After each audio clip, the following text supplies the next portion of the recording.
ധാരാളം ആളുകൾ ആവശ്യപ്പെട്ടിട്ടുള്ള ഒരു വിഷയമാണ് നമസ്കാരത്തിലെ ജംഉം ഖസ്റും ഒന്ന് വിശദീകരിക്കാമോ എന്ന്. ഇൻഷാ അല്ലാഹ് ഇന്നത്തെ ഈ ഒരു സംസാരത്തിൽ എന്താണ് ജംഉം ഖസ്റും എന്ന് വിശദീകരിക്കുവാനാണ് ഉദ്ദേശിക്കുന്നത്. ഈ വിഷയവുമായി ബന്ധപ്പെട്ട് സാധാരണ ചോദിക്കപ്പെടാറുള്ള ചോദ്യങ്ങൾ ക്രോഡീകരിച്ചുകൊണ്ട് ഓരോ ചോദ്യങ്ങൾക്കും മറുപടി നൽകുന്ന രൂപത്തിലാണ് ഈ സംസാരം ക്രമീകരിച്ചിട്ടുള്ളത്. അതുകൊണ്ട് തന്നെ ഈ സംസാരം ആദ്യാവസാനം വരെ എല്ലാവരും കേൾക്കണം, എങ്കിലേ അവരുടെ മുഴുവൻ സംശയങ്ങൾക്കും ദൂരീകരണം ലഭിക്കുകയുള്ളൂ എന്ന് പ്രത്യേകം ഓർമ്മപ്പെടുത്തുകയാണ്. ഇവിടെ ഓരോ ചോദ്യവും പ്രത്യേകം സ്ക്രീനിൽ കാണിക്കും. ആ ചോദ്യത്തിനുള്ള മറുപടിയായിരിക്കും സംസാരത്തിലുണ്ടാവുക. അതുകൊണ്ട് എല്ലാവരും ശ്രദ്ധയോടുകൂടി ഈ ഒരു ദർസ് ശ്രദ്ധിക്കുക. ഒന്നാമത്തെ ചോദ്യം എന്താണ് ജംഅ് എന്നാണ്. അതായത് ജംഉം ഖസ്റും എന്ന് പറയുമ്പോൾ എന്താണ് ജംഅ് എന്ന് പറയുമ്പോൾ ഉദ്ദേശിക്കുന്നത്? ഇതാണ് ഒന്നാമത്തെ ചോദ്യം. ഇതിന് നമുക്ക് നൽകുവാനുള്ള മറുപടി, രണ്ട് നമസ്കാരങ്ങൾ തമ്മിൽ ഒരുമിച്ച് ഏതെങ്കിലും ഒരു നമസ്കാരത്തിൻ്റെ വക്തിൽ നിർവഹിക്കുന്നതിനാണ് ജംഅ് എന്ന് പറയുന്നത്. ജമഅ എന്ന വാക്കിൻ്റെ അർത്ഥം യോജിപ്പിക്കുക, ഒരുമിപ്പിക്കുക. അഥവാ ളുഹർ നമസ്കാരവും അസർ നമസ്കാരവും ഒരുമിച്ച് നിർവഹിക്കുക. അതേപോലെ തന്നെ മഗ്രിബ് നമസ്കാരവും ഇശാ നമസ്കാരവും ഒരുമിച്ച് നിർവഹിക്കുക. ഇങ്ങനെ രണ്ട് നമസ്കാരങ്ങൾ ഒരുമിച്ച് ഒരു സമയത്ത് നിർവഹിക്കുന്നതിനാണ് ജംഅ് എന്ന് പറയുന്നത്. ഇമാം മുസ്ലിം റഹ്മത്തുള്ളാഹി അലൈഹി അദ്ദേഹത്തിന്റെ സ്വഹീഹിൽ ഉദ്ധരിക്കുന്ന ഹദീസിൽ കാണാം, ഇബ്നു അബ്ബാസ് റളിയല്ലാഹു തആല അൻഹു പറയുന്നത്, ജമഅ റസൂലുള്ളാഹി സ്വല്ലല്ലാഹു അലൈഹി വസല്ലം ബൈനൽ ളുഹ്രി വൽ അസ്ർ വൽ മഗ്രിബി വൽ ഇശാ ബിൽ മദീന. അല്ലാഹുവിന്റെ റസൂല് ളുഹറും അസറും തമ്മിൽ ജംആക്കി, മഗ്രിബും ഇശാഉം തമ്മിൽ ജംആക്കി. അപ്പോൾ ഈ പറയപ്പെട്ട നമസ്കാരങ്ങളെ ഒരുമിച്ച് നിർവഹിക്കുന്നതിനാണ് ജംഅ് എന്ന് പറയുന്നത്. ഇനി ഈ വിഷയത്തിൽ ചോദിക്കാറുള്ള രണ്ടാമത്തെ ചോദ്യം നമുക്ക് പരിശോധിക്കാം. രണ്ടാമത്തെ ചോദ്യം, നമസ്കാരം ജംആക്കാനുള്ള കാരണങ്ങൾ എന്താണ് എന്നാണ്. അപ്പോൾ ജംഅ് എന്ന് പറഞ്ഞാൽ ഒരുമിച്ച് നമസ്കരിക്കലാണെന്ന് മനസ്സിലാക്കി. ഏതെല്ലാം കാരണങ്ങൾ കൊണ്ട് അങ്ങനെ ചെയ്യാം? ചില കാരണങ്ങൾ നമുക്ക് പരിശോധിക്കാം. ഇബ്നു അബ്ബാസ് റളിയല്ലാഹു തആല അൻഹുവിൽ നിന്ന് ഇമാം മുസ്ലിം ഉദ്ധരിക്കുന്നു. അദ്ദേഹം പറയുകയാണ്, ജമഅ റസൂലുള്ളാഹി സ്വല്ലല്ലാഹു അലൈഹി വസല്ലമ ബൈനൽ ളുഹ്രി വൽ അസ്ർ വൽ മഗ്രിബി വൽ ഇശാ ബിൽ മദീന. അല്ലാഹുവിൻ്റെ റസൂല് ളുഹറും അസറും പിന്നെ മഗ്രിബും ഇശാഉം ഒരുമിച്ച് ജംആക്കി നമസ്കരിച്ചു. ഫീ ഗൈരി ഖൗഫിൻ വലാ മതരിൻ, പേടിയുടെ സന്ദർഭത്തിലല്ലാതെ തന്നെ മഴയില്ലാത്ത സന്ദർഭത്തിലും. അപ്പോൾ മഴയില്ലാത്ത സന്ദർഭത്തിലും പേടിയില്ലാത്ത സന്ദർഭത്തിലും അല്ലാഹുവിൻ്റെ റസൂല് ജംആക്കിയിട്ടുണ്ട്. അപ്പോൾ അതിൽ നിന്ന് ഒരു പോയിന്റ് ലഭിച്ചു. എന്താണ്? മഴയുള്ള സന്ദർഭങ്ങളിൽ സാധാരണ നബി സല്ലല്ലാഹു അലൈഹി വസല്ലം ജംആക്കാറുണ്ട്. അതേപോലെ തന്നെ ഏതെങ്കിലും കാര്യങ്ങൾ ഭയപ്പെടുന്ന സന്ദർഭത്തിൽ, ശത്രുക്കളുടെ ആക്രമണമോ അതല്ലെങ്കിൽ കാലാവസ്ഥ പ്രതികൂലമായിട്ട് ആളുകൾക്ക് ബുദ്ധിമുട്ടുണ്ടാകുന്ന സന്ദർഭങ്ങളോ, ഇത്തരം സന്ദർഭങ്ങളിലൊക്കെ റസൂലുള്ളാഹി സ്വല്ലല്ലാഹു അലൈഹി വസല്ലം ജംആക്കിയിട്ടുണ്ട്. ഇവിടെ ഇബ്നു അബ്ബാസ് റളിയല്ലാഹു തആല അൻഹു പറയുന്ന സാഹചര്യം അവിടെ നമുക്ക് കാണാൻ സാധിക്കും. എന്തുകൊണ്ടാണ് അങ്ങനെ ചെയ്തത് എന്ന് അദ്ദേഹത്തോട് ചോദിച്ചപ്പോൾ അദ്ദേഹം പറയുന്നത്, കൈലാ യുഹ്രിജ ഉമ്മത്തഹു, ഈ ഉമ്മത്തിന് ബുദ്ധിമുട്ടില്ലാതിരിക്കാൻ വേണ്ടിയാണ്. അഥവാ ശക്തമായ തണുത്ത കാറ്റുണ്ടാവുക, ശക്തമായ മൂടൽമഞ്ഞുണ്ടാവുക, അതേപോലെയുള്ള ഏതെങ്കിലും നിലക്കുള്ള കാലാവസ്ഥകൾ പ്രതികൂലമായി ഭവിക്കുന്ന സന്ദർഭങ്ങളിലും ബുദ്ധിമുട്ടുകൾ ഉണ്ടാകുന്ന സന്ദർഭങ്ങളിലും രണ്ട് നമസ്കാരങ്ങൾ തമ്മിൽ ഒരുമിപ്പിക്കാവുന്നതാകുന്നു. ഇനി മറ്റൊരു സാഹചര്യമാണ് രോഗമുണ്ടാവുക, ഓരോ വക്തിലും ശുദ്ധിയായി നമസ്കരിക്കാൻ പ്രയാസമുണ്ടാവുക. ഉദാഹരണത്തിന് ഒരു സ്വഹാബ വനിത, അവർക്ക് ധാരാളം രക്തസ്രാവമുണ്ടാകുന്ന ഒരു സാഹചര്യമുണ്ടായി. അത് അധികരിച്ച സന്ദർഭത്തിൽ നബി സല്ലല്ലാഹു അലൈഹി വസല്ലമ അവരോട് പറഞ്ഞത്, ഫഇൻ ഖവീതി അലാ അൻ തുഅഖിരി അൽ-ളുഹ്റ വതുഅജ്ജിലി അൽ-അസ്ർ സുമ്മ തഗ്തസിലീന ഹീന തത്ഹിരീൻ വതുസല്ലീന അൽ-ളുഹ്റ വൽ അസ്റ ജമീഅ. നീ എന്ത് ചെയ്യുക? ളുഹറിനെ അസറിന്റെ ഭാഗത്തേക്ക് കൊണ്ടുപോവുക, എന്നിട്ട് കുളിച്ച് ശുദ്ധിയായി ളുഹറും അസറും ഒരുമിച്ച് ജംആക്കി നിർവഹിക്കുക. അതേപോലെ തന്നെ സുമ്മ തുഅഖിരീന അൽ-മഗ്രിബ വതുഅജ്ജിലീന അൽ-ഇശാ സുമ്മ തഗ്തസിലീന വതജ്മഈന ബൈന സ്വലാത്തൈൻ. അതേപോലെ തന്നെ മഗ്രിബിനെ ഇശാഇന്റെ വക്തിലേക്ക് കൊണ്ടുപോയിട്ട് ശുദ്ധിയായതിനു ശേഷം നീ മഗ്രിബും ഇശാവും ഒരുമിച്ച് നിർവഹിക്കുക.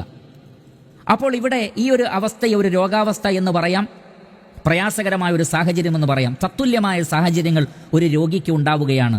എല്ലാ വക്തിലും നമസ്കരിക്കാൻ ബുദ്ധിമുട്ട്, എല്ലാ വക്തിലും ശുദ്ധീകരിക്കാൻ ബുദ്ധിമുട്ടുന്ന രൂപത്തിലുള്ള എന്ത് പ്രയാസങ്ങൾ ഉണ്ടായാലും അത്തരം ആളുകൾക്ക് സൗകര്യാർത്ഥം 2 നമസ്കാരങ്ങളെ ജംഅ് ആക്കാവുന്നതാകുന്നു. മൂന്നാമത്തെ സാഹചര്യം ഇമാം ബുഖാരി റഹ്മത്തുള്ളാഹി അലൈഹി അദ്ദേഹത്തിന്റെ സ്വഹീഹിൽ ഉദ്ധരിക്കുന്നു. അൻ സാലിമിൻ അൻ അബീഹി ഖാൽ, അഥവാ അബ്ദുല്ലാഹി ഇബ്നു ഉമർ റളിയല്ലാഹു അൻഹു പറയുകയാണ്, കാന നബിയ്യു സ്വല്ലല്ലാഹു അലൈഹി വസല്ലമ യജ്മഉ ബൈനൽ മഗ്രിബി വൽ ഇശാ ഇദാ ജദ്ദ ബിഹി സൈർ.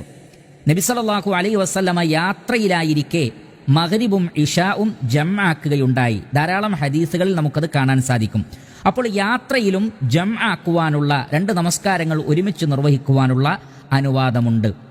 ഇതിനോട് ഖിയാസ് ചെയ്തുകൊണ്ട് തന്നെ പണ്ഡിതന്മാർ പറഞ്ഞു, ഒരാൾക്ക് ഒരു നിലക്കും ഒഴിവ് ലഭിക്കാത്ത വിധം ശുഗലിൽ, ജോലി തിരക്കുകളിൽ ആയി പോവുക. ഒരു ഉദാഹരണം പറഞ്ഞാൽ, ഓപ്പറേഷൻ തിയേറ്ററിൽ പെട്ടുപോയ ഒരു ഡോക്ടർ അല്ലെങ്കിൽ ഒരു രോഗി, അതല്ലെങ്കിൽ ഒരു പരീക്ഷ എഴുതിക്കൊണ്ടിരിക്കുന്ന വിദ്യാർത്ഥി, അതല്ലെങ്കിൽ ഒരു ഇന്റർവ്യൂവിന് അറ്റൻഡ് ചെയ്തുകൊണ്ടിരിക്കുന്ന ഒരു സാഹചര്യം, അതല്ലെങ്കിൽ ഒരു നിലക്കും ഒഴിഞ്ഞു പോരാൻ പറ്റാത്ത വിധമുള്ള ഒരു ബുദ്ധിമുട്ടിലോ കുടുക്കിലോ ഒരു സ്ഥലത്തോ ഒരാൾ പെട്ടുപോവുക. അങ്ങനെയുള്ള സാഹചര്യങ്ങൾ മുന്നിൽ കാണുകയാണെങ്കിൽ അവിടെ ജംആക്കാവുന്നതാകുന്നു. മുഹമ്മദ് ബിൻ സാലിഹ് അൽ ഉസൈമീൻ റഹ്മത്തുള്ളാഹി അലൈഹി പറഞ്ഞതുപോലെ, ഫഇദാ വജദ്തൽ മശഖത ഫീ ലൈലിൻ ഔ നഹാരിൻ ജാസൽ ജംഉ, പകലാകട്ടെ രാത്രിയാകട്ടെ നിങ്ങൾക്ക് ബുദ്ധിമുട്ട് അനുഭവപ്പെട്ടു എങ്കിൽ അവിടെ ജംആക്കാനുള്ള അനുവാദമുണ്ട്. അപ്പോൾ തത്തുല്യമായ സാഹചര്യങ്ങൾ വരുമ്പോഴാണ് നമുക്ക് ജംആക്കാനുള്ള അനുവാദമുള്ളത്. ആ സാഹചര്യങ്ങൾ ജുനൂനായിരിക്കണം, അഥവാ അംഗീകരിക്കാൻ പറ്റുന്ന, നീതീകരിക്കാൻ പറ്റുന്നതായിരിക്കണം എന്ന് മാത്രം. അപ്പോൾ ഇത്തരം സാഹചര്യത്തിലാണ് നമുക്ക് ജംആക്കുവാനുള്ള അനുവാദമുള്ളത്. അവിടെ നമുക്ക് ജംഇനെ 2 രൂപത്തിൽ മനസ്സിലാക്കാം. ഒന്ന് ജംഉ തഖ്ദീം, മറ്റൊന്ന് ജംഉ തഅഖീർ. ജംഉ തഖ്ദീം എന്ന് പറഞ്ഞാൽ ലുഹറിന്റെ സമയത്തേക്ക്, അഥവാ ആദ്യ വക്തിലേക്ക് തൊട്ടടുത്ത വക്തിലെ നമസ്കാരത്തെ ഇങ്ങോട്ട് കൊണ്ടുവരികയാണെങ്കിൽ, അഥവാ ലുഹറിന്റെ വക്തിലേക്ക് അസറിനെ കൊണ്ടുവരികയാണെങ്കിൽ അതിനെ ജംഉ തഖ്ദീം എന്നാണ് പറയുന്നത്. എന്നാൽ അസറിന്റെ വക്തിലേക്ക് ലുഹറിനെ അങ്ങോട്ട് കൊണ്ടുപോവുകയാണെങ്കിൽ അതിനെ ജംഉ തഅഖീർ എന്ന് പറയും. അതേപോലെ തന്നെ ഇശാഇനെ മഗ്രിബിലേക്ക് കൊണ്ടുവരികയാണെങ്കിൽ അത് ജംഉ തഖ്ദീമാണ്, മഗ്രിബിനെ ഇശായിലേക്ക് കൊണ്ടുപോവുകയാണെങ്കിൽ അത് ജംഉ തഅഖീറാണ്. ഇത്രയുമാണ് ജംആക്കാനുള്ള കാരണങ്ങളെ സംബന്ധിച്ചും അതിന്റെ അവസ്ഥയെ സംബന്ധിച്ചും പറയാനുള്ളത്.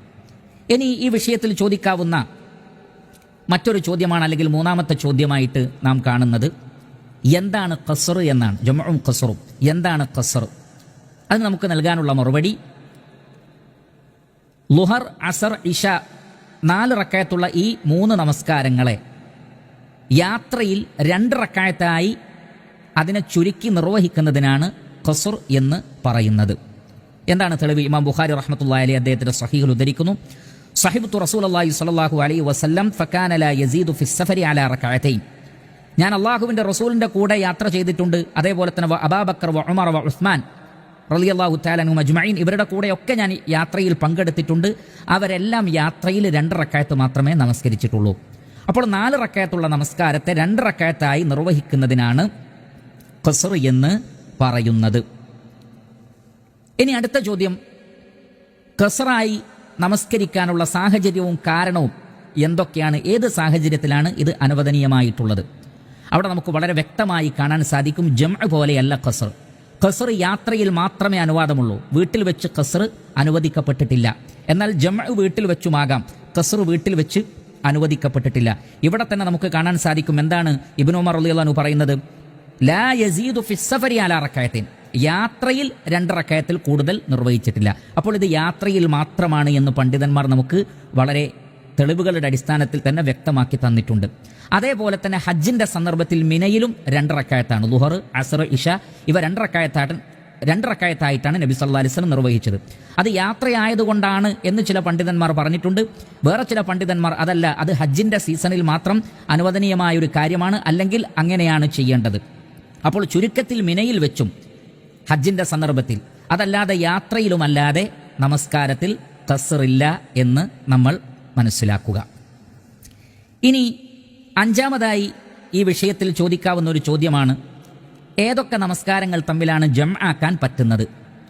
അവിടെ ഹദീസിൽ നിന്ന് വളരെ വ്യക്തമായി നമ്മൾക്ക് മനസ്സിലാക്കിയ കാര്യമാണ്, ളുഹറും അസറും ജംആക്കാം, മഗ്രിബും ഇശാഉം ജംആക്കാം. എന്നാൽ അസറും മഗ്രിബും ജംആക്കാൻ പാടില്ല. അതേപോലെ തന്നെ സുബൈയുടെ കൂടെ ളുഹറോ അല്ലെങ്കിൽ ഇശാओ ജംആക്കാൻ പാടില്ല. സുബൈയുടെ കൂടെ ഒന്നും ജംആക്കാൻ പാടില്ല. അതേപോലെ തന്നെ അസറും മഗ്രിബും ജമാക്കാൻ പാടില്ല. അപ്പോൾ ജമാക്കേണ്ട നമസ്കാരങ്ങൾ ളുഹർ, അസർ, അതേപോലെ തന്നെ മഗ്രിബ്, ഇഷ.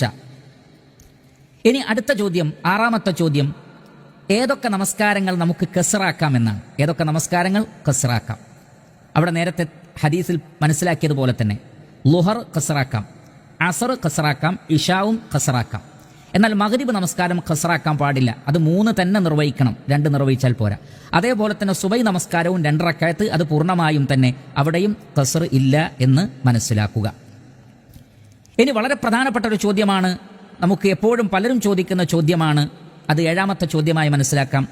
എപ്പോഴാണ് നമ്മുടെ ഒരു യാത്രയെ ഇസ്ലാമിൻ്റെ സാങ്കേതിക ഭാഷയിലുള്ള യാത്രയായി പരിഗണിക്കുന്നത്? അഥവാ ജംഉം കസ്റുമാക്കാനും നോമ്പ് ഒഴിവാക്കാനും ഒക്കെ നമുക്ക് അനുവാദം നൽകുന്ന രൂപത്തിലുള്ള യാത്ര, അത് എപ്പോഴാണ് അതിനെ യാത്രയായി പരിഗണിക്കപ്പെടുന്നത്?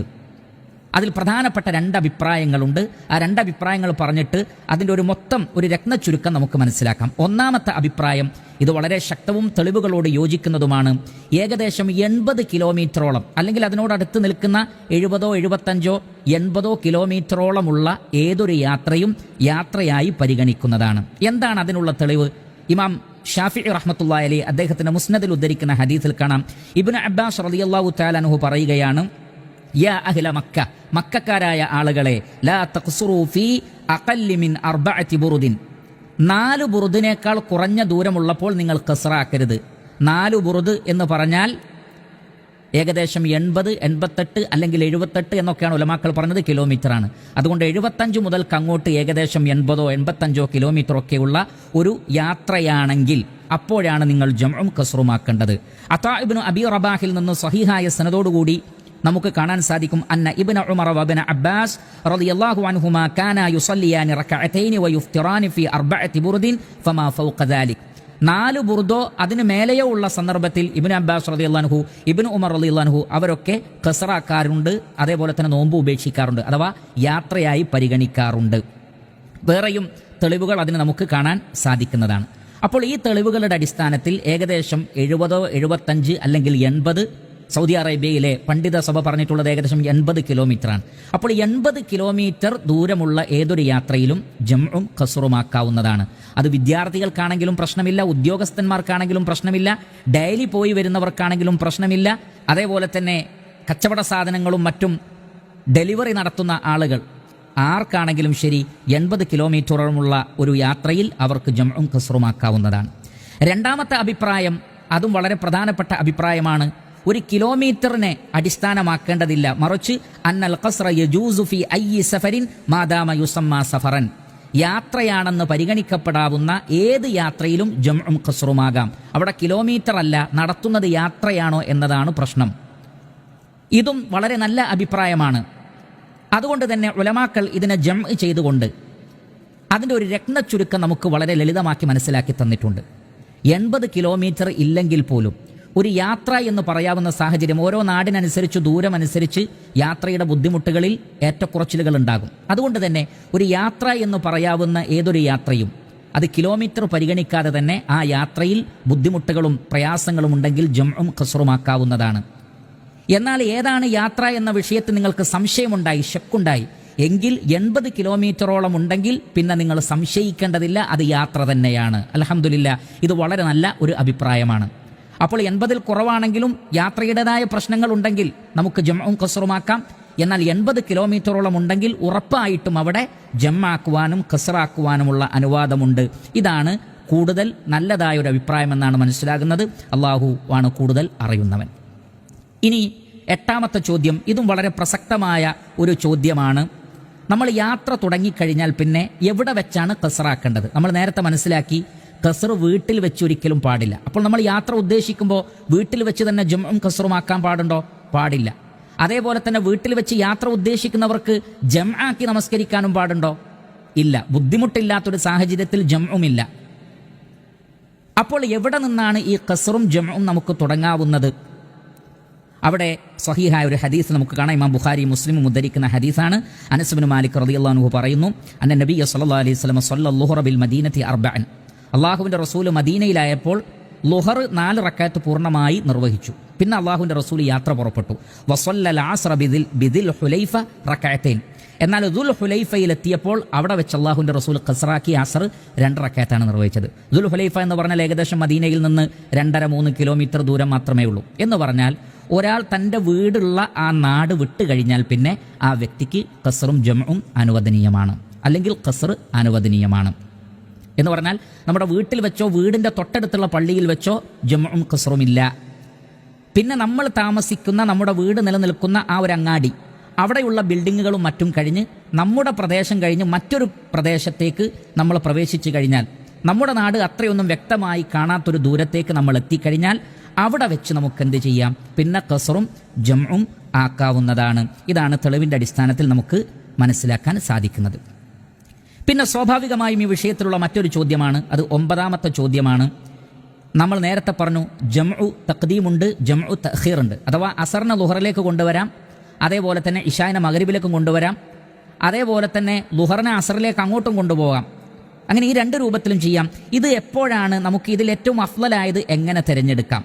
ഇമാം ബുഖാരി റഹ്മത്തുള്ളാഹി അലൈഹി അദ്ദേഹത്തിൻ്റെ സ്വഹീഹിൽ ഉദ്ധരിക്കുന്ന ഹദീസിൽ കാണാം, അനസ് ബിൻ മാലിക് റളിയല്ലാഹു അൻഹു പറയുന്നു, കാന നബി സ്വല്ലല്ലാഹു അലൈഹി വസല്ലം ഇദാ ഇർതഹല ഖബ്ല അൻ തസീഗ അശംസു അഖറ അദ്ദുഹ്റ ഇലാ വഖ്തിൽ അസ്ർ ثم يجمع بينهما واذا زاغت صلى الظهر ثم ركب. നബി സല്ലല്ലാഹു അലൈഹി വസല്ലം ഒരു യാത്ര ഉദ്ദേശിച്ചാൽ, എന്നാൽ സൂര്യൻ അതിൻ്റെ മധ്യത്തിലെത്തിയിട്ടില്ല, അഥവാ ലുഹറിൻ്റെ സമയമായിട്ടില്ല. അപ്പോൾ ലുഹറിൻ്റെ മുമ്പെയാണ് അള്ളാഹുവിൻ്റെ റസൂൽ യാത്ര ചെയ്യുന്നതെങ്കിൽ നബി സല്ലല്ലാഹു അലൈഹി വസല്ലം ലുഹറിനെ അസറിലേക്ക് കൊണ്ടുപോയിട്ട് സുമ്മ യജ്മഉ ബൈനഹുമ, അവിടെ ജംഉ തഖീറാണ്, അസറിലേക്ക് ലുഹറിനെ കൊണ്ടുപോകും. കാരണം എന്താണ്? ലുഹറിൻ്റെ മുമ്പേ തന്നെ യാത്ര പുറപ്പെട്ടിട്ടുണ്ട്. ഇതേ തത്വമാണ് മഗ്രിബിൻ്റെ വിഷയവും. മഗ്രിബിൻ്റെ മുമ്പെയാണ് യാത്ര പുറപ്പെടുന്നതെങ്കിൽ മഗ്രിബിനെ ഇശായിലേക്ക് കൊണ്ടുപോവാണ് വേണ്ടത്. എന്നാൽ വൈദാ സാഗത്ത്, എന്നാൽ ലുഹറിൻ്റെ സമയമായിട്ടാണ് യാത്ര ചെയ്യുന്നതെങ്കിലോ സൊല്ല ലുഹറ, ലുഹർ നമസ്കരിക്കും, എന്നിട്ട് സുമ്മ റക്കിബ, പിന്നെ യാത്ര ചെയ്ത് യാത്രയിൽ അസ്ർ ഖസ്റാക്കാറാണ് നബി സല്ലല്ലാഹു അലൈഹി വസല്ലമയുടെ പതിവ്. അപ്പോൾ വീട്ടിൽ വെച്ച് അള്ളാഹുവിൻ്റെ റസൂൽ ജമ്മുമാക്കാറില്ല, ഖസ്റുമാക്കാറില്ല എന്ന് വളരെ വ്യക്തമായി. അപ്പോൾ ഇതിൽ നിന്നൊരു പൊതു നിയമം നമുക്ക് കിട്ടും. എന്താണ്? ഒരു വക്ത് ആവുന്നതിന് മുമ്പാണ് യാത്ര ചെയ്യുന്നതെങ്കിൽ ആ നമസ്കാരത്തെ നമ്മൾ പിന്തിപ്പിക്കുകയാണ് വേണ്ടത്. എന്നാൽ ആ വക്ത് ആയിക്കഴിഞ്ഞാലോ ആ വക്ത് നമസ്കാരം നിർവഹിച്ചിട്ട് പിന്നെ യാത്ര ചെയ്ത് യാത്രയിൽ ഖസ്റാക്കാം. മഗ്രിബിൻ്റെ കാര്യവും അങ്ങനെ തന്നെയാണ്. അപ്പോൾ ഇതാണ് ആ വിഷയത്തിൽ നമുക്ക് തെളിവിൻ്റെ അടിസ്ഥാനത്തിൽ മനസ്സിലാക്കുവാനുള്ളത്. ഇനിയും ഒരു ചോദ്യം, 10ാമത്തെ ചോദ്യം, ഇതും വളരെ വളരെ പ്രധാനപ്പെട്ട ഒരു ചോദ്യമാണ്. ധാരാളം അഭിപ്രായ വ്യത്യാസങ്ങളുള്ളൊരു വിഷയമാണെങ്കിലും പ്രധാനപ്പെട്ട 2 അഭിപ്രായങ്ങളും അതിനുശേഷം ഇതിൻ്റെ ഒരു രത്നച്ചുരുക്കം 3ാമത്തെ ഒരു അഭിപ്രായമായി നമുക്ക് മനസ്സിലാക്കാവുന്നതാണ്. അഥവാ ചോദ്യം ഇതാണ്: നമ്മൾ യാത്ര ചെയ്തൊരു സ്ഥലത്തെത്തിയാൽ എത്ര ദിവസം വരെ നമുക്കവിടെ വെച്ച് ജംഉം ഖസ്റുമാക്കാം? ഒരു യാത്ര തുടങ്ങിക്കഴിഞ്ഞാൽ എത്ര ദിവസം വരെ അവിടെ വെച്ച് ജംഉം ഖസ്റുമാക്കാം? 1ാമത്തത് 3 ദിവസം വരെ ജംഉം ഖസ്റുമാക്കാം. അത് കഴിഞ്ഞാൽ പിന്നെ 4ാമത്തെ ദിവസവും കൂടി നമ്മൾ അവിടെ നിൽക്കാൻ ഉദ്ദേശിക്കുകയാണെങ്കിൽ, നമുക്കുറപ്പാണ് 3 ദിവസത്തിൽ കൂടുതൽ നമ്മൾ നിൽക്കുമെന്നുണ്ടെങ്കിൽ പിന്നെ 3 ദിവസം കഴിഞ്ഞാൽ പിന്നെ പൂർണ്ണമായും നമസ്കരിക്കണം, ഖസ്റാക്കാനും ജമ്മാക്കാനും പാടില്ല. ഇതൊരു പ്രധാനപ്പെട്ട ധാരാളം പണ്ഡിതന്മാർ സ്വീകരിച്ച ഒരു അഭിപ്രായമാണ്. ഇതിനുള്ള തെളിവ് ഇമാം മുസ്ലിം റഹ്മത്തുള്ളാഹി അലൈഹി അദ്ദേഹത്തിൻ്റെ സ്വഹീഹിൽ ഉദ്ധരിക്കുന്ന ഹദീസിൽ കാണാം. അലാ ഇബ്നു ഹദ്റമി റളിയല്ലാഹു അൻഹു പറയുകയാണ്, അല്ലാഹുവിൻ്റെ റസൂൽ പറഞ്ഞു മുഹാജിറുകളോട് ഹജ്ജിൻ്റെ സന്ദർഭത്തിൽ, യുഖീമുൽ മുഹാജിറു ബിമക്ക ബഅദ ഖദാഇ നുസുകിഹി സലാസൻ. മുഹാജിറുകൾ അവർ മക്കയിൽ വന്ന്, കാരണം മുഹാജിറായി കഴിഞ്ഞാൽ പിന്നെ മക്കയിൽ സ്ഥിരതാമസം പാടില്ല, പക്ഷേ അവർക്ക് 3 ദിവസം നിൽക്കാൻ അള്ളാഹുവിൻ്റെ റസൂൽ അനുവാദം കൊടുത്തു. അപ്പോൾ 3 ദിവസം നിൽക്കട്ടെ, കാരണം അപ്പോൾ യാത്രയുടെ ഹുക്കുമാണ്. അപ്പോൾ ഇത് വളരെ നല്ലൊരു തെളിവാണ്.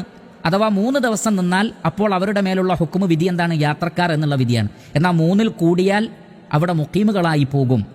അങ്ങനെ ഒരു തത്വം പണ്ഡിതന്മാർ അതിൽ നിന്ന് നമുക്ക് മനസ്സിലാക്കി തരികയും, അതുകൊണ്ട് നമ്മൾ യാത്ര ചെയ്ത ഒരു സ്ഥലത്ത് എത്തിക്കഴിഞ്ഞാൽ 3 ദിവസം വരെ ജമ്മും ഖസ്റുമാക്കാം. അതിൽ കൂടുതൽ നിൽക്കാൻ ഉദ്ദേശിക്കുന്ന ആളുകൾ എന്ത് ചെയ്യണം? ആ 3 ദിവസം കഴിഞ്ഞാൽ പിന്നെ പൂർണ്ണമായും നമസ്കരിക്കേണ്ടതുണ്ട്.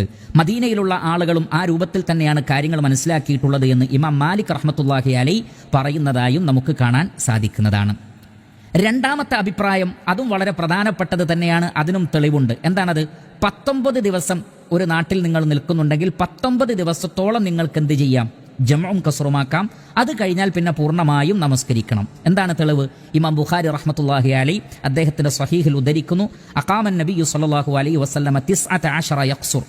അള്ളാഹുവിൻ്റെ റസൂല് 19 ദിവസം മക്കയിൽ നിന്നപ്പോഴൊക്കെ ഖസ്റാക്കിയാണ് നമസ്കരിച്ചത്. ഫനഹ്നു ഇദാ സാഫർന 19 ഖസർന. അതുകൊണ്ട് തന്നെ 19 ദിവസത്തെ ദൈർഘ്യമുള്ള യാത്രയിൽ ഞങ്ങളും ഖസ്റാക്കാറുണ്ട്. വ ഇൻ സിദ്ന അത്മംന, എന്നാൽ 19 കൂടിയാൽ ഞങ്ങൾ എന്ത് ചെയ്യും? പൂർണ്ണമായും നിർവഹിക്കും. ഇതും വളരെ വ്യക്തമായ തെളിവാണ്. അപ്പോൾ 19 ദിവസത്തോളം തന്നെ നമ്മളൊരു സ്ഥലത്ത് പോയി നിൽക്കുകയാണെങ്കിൽ 19 ദിവസത്തോളം ജംആക്കാം, അതേപോലെ തന്നെ ഖസ്റുമാക്കാം. എന്നാൽ അതിൽ കൂടുകയാണെങ്കിൽ പൂർണ്ണമായും നമസ്കരിക്കേണ്ടതാണ്. എന്നാൽ ഒരു കാര്യം പണ്ഡിതന്മാർ മൂന്നാമത്തെ അഭിപ്രായമായി രേഖപ്പെടുത്തി. നമ്മൾ യാത്ര ചെയ്തു, ഒരു നാട്ടിലേക്ക് യാത്ര ചെയ്തു. പലപ്പോഴും നമ്മൾ യാത്ര ചെയ്യുന്നത് ചില ഉദ്ദേശത്തിനാണ്, അത് കഴിഞ്ഞാൽ നമ്മൾ തിരിച്ചു വരും. നമ്മളൊരു ഉദ്ദേശത്തിനാണ് യാത്ര ചെയ്യുന്നത്, അത് കഴിഞ്ഞാൽ നമ്മൾ തിരിച്ചു വരും. അങ്ങനെ ഉദ്ദേശിക്കപ്പെട്ടുകൊണ്ട് ചെയ്യുന്ന യാത്രയിൽ എത്ര ദിവസം ഒരു നാട്ടിൽ നിൽക്കേണ്ടി വരുമെന്ന് നമുക്ക് യാതൊരു ഐഡിയയുമില്ല. കാരണം നമ്മുടെ കാര്യങ്ങളൊക്കെ പൂർത്തിയാകുന്നത് എത്ര ദിവസം കൊണ്ടാണ് എന്ന് നമുക്കറിയില്ല. ചിലപ്പോൾ 2-3 ദിവസം കൊണ്ട് കഴിയും, ചിലപ്പോൾ 10 ദിവസം കൊണ്ട്, ചിലപ്പോൾ ഒരു മാസമോ അതിൽ കൂടുതലോ എടുത്തേക്കാം. അവിടെ ഉലമാക്കൾ ഇജ്മാഅോടുകൂടി പറഞ്ഞൊരു കാര്യമുണ്ട്. നിങ്ങൾ എത്രയാണ് അവിടെ നിൽക്കുന്നതെങ്കിലും, എത്ര ദിവസമാണെന്ന് തിട്ടപ്പെടുത്താത്ത വിധം ഒരു ഐഡിയയുമില്ലാത്ത സാഹചര്യമാണെങ്കിൽ 19 അല്ല അതിൽ കൂടുതലും ദിവസങ്ങൾ തന്നെ നിങ്ങൾ എത്രയാണോ അവിടെ നിങ്ങളുടെ പ്രശ്നം പൂർത്തീകരിക്കാൻ വേണ്ടി നിൽക്കുന്നത് അത്രയും ദിവസം ജംഉം ഖസ്റുമാക്കാവുന്നതാണ് എന്ന് ധാരാളം പണ്ഡിതന്മാർ നമുക്ക് മനസ്സിലാക്കി തന്നിട്ടുണ്ട്. അപ്പോൾ ഇത്രയും പറഞ്ഞതിൻ്റെ തെളിവുകൾ പറഞ്ഞതിൻ്റെ ഒരു രത്നച്ചുരുക്കം ഇവിടെ നമ്മൾ പറയുകയാണ്. അതിലൊന്നാമത്തത്, നമ്മൾ യാത്ര ചെയ്തെത്തിയ നാട്ടിൽ എത്ര ദിവസം നിൽക്കേണ്ടി വരുമെന്ന് യാതൊരു ധാരണയുമില്ലാത്ത നൃത്തമാണെങ്കിൽ നമ്മുടെ ആവശ്യം പൂർത്തീകരിക്കുന്നത് വരെ നമുക്ക് ഖസ്റായി നമസ്കരിക്കാം, വേണമെങ്കിൽ ജംഉമാക്കാം. അതേപോലെ തന്നെ നമ്മളൊരു നാട്ടിൽ പോയി നമുക്കറിയാം ഏകദേശം 25-30 ദിവസം നിൽക്കേണ്ടി വരുമെന്നൊരു ഏകദേശ ധാരണയുണ്ടെങ്കിൽ 19 ദിവസം വരെ ജംഉം ഖസ്റുമാക്കൽ അനുവദനീയമാണ്. കാരണം അള്ളാഹുവിൻ്റെ റസൂലും ചെയ്തിട്ടുണ്ട്, സ്വഹാബികളും അങ്ങനെ ചെയ്തിട്ടുണ്ട് എന്ന് തെളിവ് കിട്ടി. അപ്പോൾ ഒരാൾ അങ്ങനെ ചെയ്താൽ അയാളെ എതിർക്കാൻ വകുപ്പുകളൊന്നുമില്ല. 19 ദിവസം തന്നെ ഒരാൾ ജമ്മും ഖസ്റുമാക്കി പിന്നെയാണ് അയാൾ പൂർത്തീകരിച്ച് നിർവഹിക്കുന്നതെങ്കിൽ എതിർക്കാൻ വകുപ്പില്ല, അനുവദനീയമാണ്. എന്നാൽ നമ്മൾ ആദ്യം പറഞ്ഞു 3 ദിവസവുമായി ബന്ധപ്പെട്ട ഹദീസ് പറഞ്ഞല്ലോ, അതിൽ നിന്ന് എന്ത് മനസ്സിലാക്കാം? ഒരാൾ 3 ദിവസം കഴിഞ്ഞാൽ പിന്നെ 4-ാമത്തെ ദിവസം മുതൽ പൂർത്തിയാക്കിക്കൊണ്ട് തന്നെ നിർവഹിക്കലാണ് അഫ്ളൽ. അപ്പോൾ 19 ദിവസം വരെ അനുവദനീയമാണ്. എന്നാൽ 3 ദിവസം കഴിഞ്ഞാൽ പിന്നെ പൂർണ്ണമായും നമസ്കരിക്കലാണ് ഏറ്റവും അഫ്ളലായിട്ടുള്ളത്. എന്നാൽ 19 വരെ അനുവദനീയമാണ്. എന്നാൽ ഒരു ഐഡിയയുമില്ലാത്ത നൃത്തമാണെങ്കിലോ എത്ര ദിവസവും ആകാം. ഇതാണ് പണ്ഡിതന്മാർ നമുക്ക് മനസ്സിലാക്കി തന്നിട്ടുള്ളത്. അതേ സന്ദർഭത്തിൽ ഒരു കാര്യം വളരെ വ്യക്തമായി മനസ്സിലാക്കേണ്ടതുണ്ട്. നാം യാത്ര ചെയ്യുന്ന ഒരു സ്ഥലം അത് യാദൃശ്ചികമായോ അതല്ലെങ്കിൽ ഒരു പ്രത്യേക സാഹചര്യത്തിലോ ഉള്ളതല്ല, മറിച്ച് സ്ഥിരമായി നമ്മുടെ ഒരു താമസിക്കാനുള്ള, ഭൂമിയിൽ നമ്മൾ താമസിക്കാനുള്ള ഒരിടമായി നമ്മൾ തിരഞ്ഞെടുത്തതാണെങ്കിൽ ആ സ്ഥലത്തെത്തിയാലും നമുക്ക് സാധാരണ നാട്ടിൽ നിൽക്കുന്നത് പോലെ ജമാഅത്തിൽ പങ്കെടുക്കേണ്ടതുണ്ട്. ഉദാഹരണം പറയുമ്പോൾ നിങ്ങൾക്ക് വ്യക്തമാകും. അതായത് ഒരു പ്രവാസി ഗൾഫിൽ ജോലി ചെയ്യുന്ന ഒരാൾ, നാട്ടിലും വീടുണ്ട് ഗൾഫിലും വീടുണ്ട്, ഇവിടെയും നമ്മൾ താമസിക്കണം നമ്മുടെ വീട് പോലെ. അപ്പോൾ ഈ 2 സ്ഥലങ്ങളിലും നമ്മൾ യാത്ര ചെയ്യുന്ന സന്ദർഭത്തിലല്ലാതെ നമ്മുടെ വീട്ടിലെത്തിക്കഴിഞ്ഞാൽ മുഖീമിനെ പോലെ തന്നെയാണ്. അപ്പോൾ നമ്മൾ നാട്ടിലേക്ക് പോയാൽ അവിടെ വെച്ച് നമ്മൾ സാധാരണ പോലെ നമസ്കരിക്കണം. അവിടുന്ന് നമ്മൾ ഗൾഫിലേക്ക് വന്നാലോ സാധാരണ പോലെ നമസ്കരിക്കണം. കാരണം ഇത് രണ്ടും നമ്മുടെ താമസ സ്ഥലമാണ്. ഏതുപോലെ ഒരാൾക്ക് 2 ഭാര്യയുണ്ട്, അവർ 2 നാട്ടിലാണ്. അപ്പോൾ ഇത് രണ്ടും അദ്ദേഹത്തിൻ്റെ വീടാണ്. അപ്പോൾ ആദ്യ ഭാര്യയുടെ വീട്ടിൽ പോയാലും അതും അദ്ദേഹത്തിൻ്റെ നാട് തന്നെ, 2ാമത്തെ ഭാര്യയുടെ വീട്ടിൽ പോയാലും അതും അദ്ദേഹം താമസിക്കുന്ന ഇടം തന്നെയാണ്. അവിടെയും ആ വ്യക്തി എന്ത് ചെയ്യട്ടെ? പൂർണ്ണമായും നമസ്കരിക്കട്ടെ. അതേപോലെ സ്ഥിരമായി ഒരു സ്ഥലത്തേക്ക് ബിസിനസ്സിന് വേണ്ടി യാത്ര ചെയ്യുന്നവരുണ്ടാകും. അവർ 1-2 മാസം ഗൾഫിലുണ്ടാവും, പിന്നെ നാട്ടിൽ പോകും. അത് സ്ഥിരമായ ഒരു ഏർപ്പാടാണെങ്കിൽ അപ്പോഴും അവർക്ക് 2 സ്ഥലങ്ങളും അവരുടെ താമസ സ്ഥലം പോലെ തന്നെയാണ്. അത്തരം സന്ദർഭത്തിലും അവർ പൂർണ്ണമായി നമസ്കരിക്കട്ടെ. അതേപോലെ തന്നെ ഹോസ്റ്റലിൽ താമസിക്കുന്ന കുട്ടികൾ, പല നിലക്കും വ്യത്യസ്ത താമസ സ്ഥലങ്ങളിൽ താമസിക്കുന്ന ആളുകൾ, അവർക്കൊക്കെ ഈ നിയമം ബാധകമാണ്. രണ്ടും അവർ നിൽക്കുന്ന സ്ഥലം പോലെയാണ്. അവിടെ വെച്ച് അവർ പൂർണ്ണമായുമാണ് നമസ്കരിക്കേണ്ടത്. ഇത്രയുമാണ് അതുമായി ബന്ധപ്പെട്ട് പറയാനുള്ളത്. ഇനി ഈ വിഷയത്തിൽ 11ാമത്തെ ഒരു ചോദ്യമുണ്ട്. നമ്മൾ യാത്രക്കാരായിരിക്കെ ഒരു നാട്ടിലിറങ്ങിയപ്പോൾ അവിടെയുള്ള നാട്ടിലുള്ള പള്ളിയിലെ ജമാഅത്തിൽ കൂടി. അപ്പോൾ അവിടുത്തെ ഇമാമ് മുഖീമാണ്, അവിടെ ഉള്ള ആളാണ്. അങ്ങനെ ഒരു നാട്ടിലുള്ള ജമാഅത്തിൽ പങ്കെടുത്താൽ നമുക്ക് ആ ജമാഅത്തിൻ്റെ കൂടെ യാത്രക്കാരൻ എന്നുള്ള നിലക്ക് 2 റക്അത്ത് നിസ്കരിച്ച് മതിയാക്കാമോ? അതല്ല ഇമാമിൻ്റെ കൂടെ പൂർണ്ണമായും നമസ്കരിക്കേണ്ടതുണ്ടോ? അവിടെ നമ്മൾ മനസ്സിലാക്കുക, നബി സല്ലല്ലാഹു അലൈഹി വസല്ലം പറഞ്ഞു, ഇന്നമാ ജുഇലൽ ഇമാമു ലിയുതമ്മ ബിഹി. ഇമാം നിശ്ചയിക്കപ്പെട്ടത് പരിപൂർണമായും അദ്ദേഹത്തെ പിൻപറ്റാനാണ്. അതുകൊണ്ട് ഒരു നാട്ടിലെ ജമാഅത്തിൽ നമ്മൾ പങ്കെടുത്താൽ യാത്രക്കാർ പൂർണ്ണമായും നമസ്കരിക്കണം. എൻ്റെ 2 റക്അത്ത് കഴിഞ്ഞു, അതല്ലെങ്കിൽ 2 റക്അത്ത് കഴിഞ്ഞിട്ടാണ്, ഇപ്പോൾ ഉദാഹരണത്തിന് ളുഹർ നമസ്കരിക്കുകയാണ് ഒരു നാട്ടിലെ പള്ളിയിൽ. നമ്മൾ 2 റക്അത്ത് കഴിഞ്ഞാണ് ചേർന്നത്. യാത്രക്കാരൻ എന്നുള്ള നിലക്ക് നമുക്ക് 2 റക്അത്ത് മതി. പക്ഷേ ഇമാം സലാം വീട്ടിയാൽ നാം സലാം വീട്ടാൻ പാടുണ്ടോ? പാടില്ല. നമ്മൾ പൂർണ്ണമായും 4 നമസ്കരിക്കണം. കാരണം ഇമാമിൻ്റെ കൂടെ കൂടിയാൽ ആ ഇമാമിൻ്റെ നമസ്കാരം തന്നെയാണ് നമ്മുടെ നമസ്കാരം. ഇനി അവസാനത്തെ തശഹുദിൽ സലാം വീട്ടുന്നതിന് മുമ്പേ നമ്മൾ ചേർന്നാൽ പോലും പൂർണ്ണമായും നമസ്കരിക്കണം. അവിടെ യാത്രക്കാരൻ്റെ ഇളവ്, ഖസ്റിൻ്റെ ഇളവ് എടുക്കാൻ പാടില്ല, ഒരു നാട്ടിലെ ഇമാമിൻ്റെ കൂടെ കൂടിയാൽ. ഇതാണ് ആ വിഷയത്തിൽ വ്യക്തമാക്കി മനസ്സിലാക്കാനുള്ളത്. 12ാമത്തത്, ഖസ്റാക്കുമ്പോൾ ജമ്മാക്കലും നിർബന്ധമാണോ? പല ആളുകളുടെയും സംശയം ഈ ജംഉം ഖസ്റും ഒരുമിച്ച് തന്നെ ചെയ്യേണ്ടതാണ് എന്നാണ്. എന്നാൽ അങ്ങനെയല്ല സഹോദരങ്ങൾ. നമുക്ക് യാത്രയിൽ ഖസ്റാണ് അതിൻ്റെ അസ്ല്. ഓരോ വക്തിലും ഈ 2 റക്അത്ത് നിർവഹിക്കുക, മഗ്രിബ് ഒഴികെ. എന്നാൽ ജംആക്കേണ്ടത് എപ്പോഴാണ്? നമ്മൾ നേരത്തെ പറഞ്ഞതുപോലെ ഓരോ വക്തിലും നമസ്കരിക്കാൻ ബുദ്ധിമുട്ടുള്ള ഒരു സാഹചര്യമുണ്ടെങ്കിൽ നമുക്ക് ജമ്മുമാക്കാം. അവിടെ യാത്രയിൽ എന്താണ്? മുസ്തഹബാണ്, നല്ലതാണ് എന്നേ ഉള്ളൂ. അത് വാജിബാണ് എന്നുള്ള അർത്ഥത്തിലല്ല. എന്നാൽ അതിനേക്കാൾ ഗൗരവം എന്താണ്? അള്ളാഹുവിൻ്റെ റസൂൽ യാത്രയിൽ എപ്പോഴും ഖസ്റാക്കിയേ നമസ്കരിച്ചിട്ടുള്ളൂ, പൂർണ്ണമായും നമസ്കരിച്ചിട്ടില്ല. അതുകൊണ്ടത് വളരെ പ്രബലമാണ്. ചില പണ്ഡിതന്മാർ വാജിബാണ് എന്ന് വരെ പറഞ്ഞിട്ടുണ്ട്. യാത്രയിൽ 2 റക്അത്തിൽ കൂടുതൽ നമസ്കരിക്കരുത്, അത് വാജിബാണ്, മറ്റ് ഇമാമിൻ്റെ കൂടെ അല്ലെങ്കിൽ എന്ന് പറഞ്ഞവരുണ്ട്. അത്രയും ഗൗരവം കൊണ്ടാണ് അത് പറഞ്ഞിട്ടുള്ളത്. അതുകൊണ്ട് തന്നെ മനസ്സിലാക്കുക, ജമ്മാക്കണം എന്നതൊരു നിർബന്ധമല്ല. ബുദ്ധിമുട്ടുണ്ടെങ്കിൽ മാത്രം ജമ്മാക്കിയാൽ മതി. അതേപോലെ തന്നെ മറ്റൊരു ചോദ്യം, 13ാമത്തെ ചോദ്യമായി നമുക്ക് മനസ്സിലാക്കാം. യാത്ര തുടങ്ങുന്നതിന് മുമ്പ് വീട്ടിൽ വെച്ച് ജമ്മാക്കാമോ? അത് നേരത്തെ ഒരു ഉത്തരത്തിൽ ഞാൻ പറഞ്ഞിട്ടുണ്ട്. വീട്ടിൽ വെച്ച് ജമ്മാക്കാവുന്ന സാഹചര്യം നമ്മൾ നേരത്തെ പറഞ്ഞു. എന്നാൽ യാത്ര ചെയ്യാൻ ഉദ്ദേശിക്കുന്നു എന്നതുകൊണ്ട് വീട്ടിൽ വെച്ച് ജമ്മാക്കാൻ അനുവാദമില്ല. മറിച്ച് യാത്ര തുടങ്ങിക്കഴിഞ്ഞ് നമ്മുടെ പ്രദേശം വിട്ടുകഴിഞ്ഞാലാണ് ജംഉം ഖസ്റുമാക്കുവാനുള്ള അനുവാദമുള്ളത്. 14ാമത്തെ ചോദ്യം, വീട്ടിലെത്തുന്നതിന് മുമ്പ് നമുക്ക് ജംഉം ഖസ്റുമാക്കാമോ എന്ന് പറഞ്ഞാൽ നമ്മളൊരു യാത്ര കഴിഞ്ഞ് വരികയാണ്. അപ്പോൾ വീട്ടിലെത്തിയാൽ നമുക്ക് പൂർണ്ണമായും നമസ്കരിക്കേണ്ടതുണ്ട്. എന്നാൽ വീട്ടിലെത്തുന്നതിന് മുമ്പ്, നമ്മുടെ നാടെത്തുന്നതിൻ്റെ തൊട്ട് മുമ്പുള്ള നാടാണെങ്കിലോ നമ്മൾ യാത്രക്കാരനായി തന്നെ പരിഗണിക്കപ്പെടുന്നത്. അവിടെ നമുക്കൊരു ഇളവുണ്ടെന്ത്?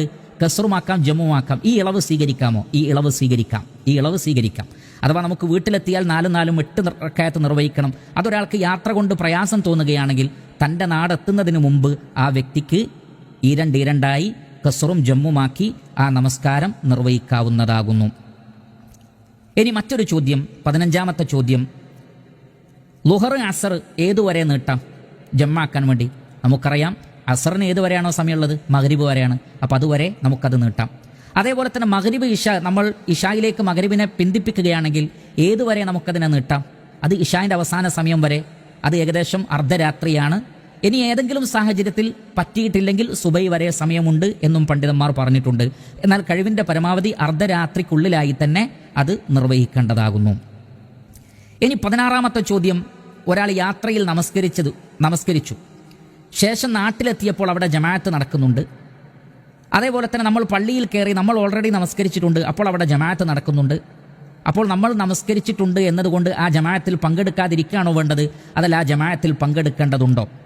ഇതിന് ഉത്തരം നമുക്ക് സഹീഹായ ഹദീസിൽ കാണാം. ഇമാം നസായി അദ്ദേഹത്തിൻ്റെ സുനനുൽ കുബ്രയിൽ ഉദ്ധരിക്കുന്നു. നബി സല്ലല്ലാഹു അലൈഹി വസല്ലം പള്ളിയിൽ നമസ്കരിച്ചുകൊണ്ടിരിക്കെ നമസ്കാര ശേഷം 2 ആളുകൾ നമസ്കാരത്തിൽ പങ്കെടുത്തിട്ടില്ല എന്ന് റസൂലിന് തോന്നി. അവർ പിറകിലിരിക്കുകയായിരുന്നു. അള്ളാഹുവിൻ്റെ റസൂൽ അവരോട് ചോദിച്ചു, മാ മനഅകുമാ അൻ തുസല്ലിയ മഅന, നിങ്ങളെന്താ ഞങ്ങളുടെ കൂടെ നമസ്കരിക്കാതിരുന്നത്? അപ്പോൾ അവർ പറഞ്ഞു, അള്ളാഹുവിൻ്റെ റസൂലേ, ഇന്നാ ഖദ് സല്ലൈനാ ഫീ റിഹാലിന, ഞങ്ങൾ യാത്രയിൽ തന്നെ നമസ്കരിച്ചിട്ടുണ്ട്, അതുകൊണ്ടാണ് ഞങ്ങൾ നമസ്കരിക്കാത്തത്. അപ്പോൾ അള്ളാഹുവിൻ്റെ റസൂൽ പറഞ്ഞു, ഫലാ തഫ്അല, നിങ്ങൾ അങ്ങനെ ചെയ്യരുത്. ഇദാ സല്ലൈതുമാ ഫീ റിഹാലികുമാ, നിങ്ങൾ യാത്രയിൽ നിങ്ങളുടെ വാഹനത്തിൽ വെച്ചോ മറ്റോ നിങ്ങൾ നമസ്കരിച്ചു, സുമ്മ അതൈതുമാ മസ്ജിദ ജമാഅത്തിൻ, എന്നിട്ട് നിങ്ങൾ ജമാഅത്ത് നടക്കുന്ന ഒരു പള്ളിയിൽ നിങ്ങൾ വന്നാൽ, ഫസല്ലയാ മഅഹും, അവരുടെ കൂടെ നിങ്ങളും കൂടണം. ഫഇന്നഹാ ലക്കും നാഫില, കാരണം 2ാമത്തെ നിങ്ങൾക്ക് സുന്നത്തായി പരിഗണിക്കപ്പെടും. നിങ്ങളുടെ ഫർള് കഴിഞ്ഞിട്ടുണ്ട്, പക്ഷേ ആ ജമാഅത്തിൽ പങ്കെടുക്കുക അത് നിങ്ങൾക്ക് സുന്നത്തായി പരിഗണിക്കപ്പെടുന്നതാണ്. അപ്പോൾ നമുക്ക് പള്ളിയിൽ കയറി കഴിഞ്ഞു, നമ്മൾ ഓൾറെഡി നിസ്കരിച്ചിട്ടുണ്ട്, നമ്മുടെ മുന്നിൽ വെച്ചൊരു ജമാഅത്ത് നടക്കുകയാണെങ്കിൽ നമ്മൾ മാറി നിൽക്കരുത്, ആ ജമാഅത്തിൽ പങ്കെടുക്കുക, അതിന് സുന്നത്തിൻ്റെ പ്രതിഫലമുണ്ട്. എന്നാൽ പള്ളിക്ക് പുറത്താണെങ്കിലോ അവർക്ക് പള്ളിയിലേക്ക് കയറി നമസ്കരിക്കണമെന്നില്ല. വീട്ടിലാണെങ്കിലും നമസ്കരിച്ചൊരാൾ പിന്നെ പള്ളിയിലേക്ക് പോയി നിസ്കരിക്കണമെന്നില്ല. പക്ഷേ ജമാഅത്ത് നമ്മുടെ മുന്നിൽ വെച്ച് നടക്കുന്നത് കണ്ടാൽ അതിൽ പങ്കെടുക്കലാണ് ഏറ്റവും അഫ്ളലായിട്ടുള്ളത്. അതേപോലെ പ്രധാനപ്പെട്ട ഒരു ചോദ്യമാണ്, നമുക്ക് മഗ്രിബിൻ്റെ മുമ്പേ ഇശാ നമസ്കരിക്കാമോ? അതേപോലെ തന്നെ ളുഹറിന് മുമ്പേ അസർ നമസ്കരിക്കാമോ? ഈ ചോദ്യം എപ്പോഴാണ് വരുന്നത്? നമ്മൾ യാത്ര ചെയ്തൊരു സ്ഥലത്തെത്തുമ്പോൾ നമ്മൾ ളുഹർ നമസ്കരിച്ചിട്ടില്ല, പക്ഷേ പള്ളിയിൽ അസറാണ് നടന്നുകൊണ്ടിരിക്കുന്നത്. അപ്പോൾ നമ്മൾ അതിൽ പങ്കെടുക്കുകയാണോ വേണ്ടത്? എന്നിട്ട് ആദ്യം അസർ നിസ്കരിച്ചു, പിന്നെ നമുക്ക് വിട്ടുപോയ ളുഹർ നിസ്കരിക്കുകയാണോ വേണ്ടത്? അതൊരിക്കലും പാടില്ല. നമസ്കാരത്തിൽ തർത്തീബ് നിർബന്ധമാണ്. ളുഹർ കഴിഞ്ഞിട്ടേ അസർ നമസ്കരിക്കാവൂ, മഗ്രിബ് കഴിഞ്ഞിട്ടേ ഇശാ നമസ്കരിക്കാവൂ. അപ്പോൾ അത്തരം സാഹചര്യത്തിൽ നമ്മൾ എന്ത് ചെയ്യണം? ഇമാമിൻ്റെ കൂടെ നമ്മൾ ളുഹറിൻ്റെ നെയ്യത്തിൽ കൂടണം. ഇനി ഇശ ആണെങ്കിൽ നമ്മൾ മഗ്രിബിൻ്റെ നെയ്യത്തിൽ കൂടണം. എന്നിട്ട് നമ്മുടെ നമസ്കാരം കഴിഞ്ഞാൽ, മഗ്രിബാണെങ്കിൽ 3 റക്അത്ത് കഴിഞ്ഞാൽ അവിടെ ഇരിക്കുക. പിന്നീട് ഇമാം സലാം വീട്ടുമ്പോൾ കൂടെ സലാം വീട്ടിയാൽ മതി. അതേപോലെ തന്നെ അസറിൻ്റെ കൂടെയാണ് കൂടുന്നതെങ്കിൽ നമ്മുടെ മനസ്സിൽ നിയ്യത്ത് ളുഹറായിരിക്കണം. എന്നിട്ടേ പിന്നെ അസർ നമസ്കരിക്കാവൂ. ഒരിക്കലും ളുഹറിന് മുമ്പേ അസർ നിർവഹിക്കുന്ന, അതേപോലെ തന്നെ മഗ്രിബിന് മുമ്പേ ഇശാ നമസ്കരിക്കുന്ന ഒരവസ്ഥ ഉണ്ടാകുവാൻ പാടില്ലാത്തതാണ്. പിന്നെ അതിലുള്ള മറ്റൊരു ചോദ്യമാണ് 18ാമത്തെ ചോദ്യം. നമുക്കറിയാം നമ്മൾ സമയത്തിന് മുമ്പേ തന്നെ നാട്ടിലെത്തും. ഉദാഹരണത്തിന് ഒരാൾ ളുഹറും അസറും ജമ്മാക്കി, യാത്രയിൽ ജമ്മാക്കി തിരിച്ച് നാട്ടിലേക്ക് പോവുകയാണ്. നമുക്കറിയാം മഗ്രിബിൻ്റെ മുമ്പ് തന്നെ നമ്മൾ നാട്ടിലെത്തും, ളുഹറും അസറും നാട്ടിൽ പോയിട്ട് പൂർണ്ണമായി നിസ്കരിക്കാൻ കഴിയും. അതല്ലെങ്കിൽ അസർ തന്നെ നമുക്ക് നാട്ടിൽ പോയി നിർവഹിക്കാൻ കഴിയും. പക്ഷേ ജമ്മാക്കാനുള്ള അനുവാദമുണ്ടല്ലോ, എങ്കിൽ നമുക്ക് അവിടെ ജമ്മാക്കാമോ? എന്നിട്ട് നാട്ടിൽ പോയിട്ട് വീട്ടിൽ പോയിട്ട് നമുക്ക് നമ്മുടേതായ കാര്യങ്ങളിൽ ഏർപ്പെടാമോ? അവിടെ ഉലമാക്കൾ പറഞ്ഞു, നാട്ടിലെത്തുമെന്ന് ഉറപ്പുണ്ടെങ്കിലും യാത്രയുടെ ഇളവ് നിങ്ങൾക്ക് ഉപയോഗപ്പെടുത്താം. കാരണം അത് അള്ളാഹു നമുക്ക് നൽകിയ ഒരു ഇളവാണ്, ഒരു ആനുകൂല്യമാണ്.